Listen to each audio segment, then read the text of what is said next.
So I thought I'd take a moment to talk about how we get high fidelity sound into an automotive environment. And we're just in the final build process of our reference vehicle.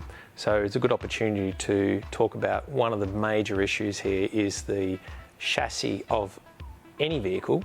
And the chassis in this car in particular, there's a lot of electrical noise that goes on in a chassis, but it is effectively the ground or the negative terminal of your battery is connected to the chassis. All your equipment is electrically going through the chassis, so your water pump, your air conditioning, lights, etc. So there's a whole bunch of electrical noise going on.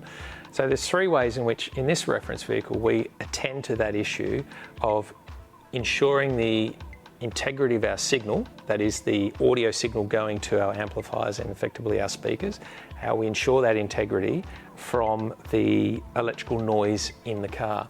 So the first thing is we use high quality signal cable.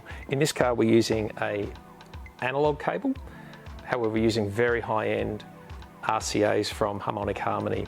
So by elevating the cable off the chassis, you maintain the signal integrity.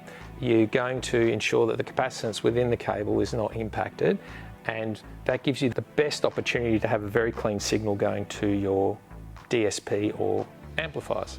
The second thing we do is we look at all the equipment that's in that signal path. So that's our source unit, whether it's a digital audio player, we've got a digital signal processor at the other end of our signal chain here before it goes to the amplifiers.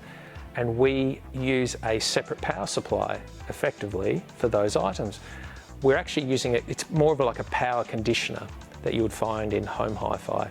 So these are these devices from Harmonic Harmony. They're a 12 volt digital source and a 12 volt digital device. And when you link a couple of these in series, what they are doing is they're acting as a power conditioner, a voltage stabilizer, galvanic isolator, and a passive filter. The third thing we do is we then have a separate grounding block, and we ground the chassis of all the amplifiers and all the equipment to our ground block, but we also use the isolated ground from our signal chain, so that is our DSP and our source unit is fully grounded to that virtual ground tank. So effectively it has an isolated power supply, it has isolated ground from the chassis, so none of the equipment in the signal chain is connected electrically to the vehicle. Despite it getting power and operating, it's actually separated. That's the way we maintain our signal integrity to our equipment.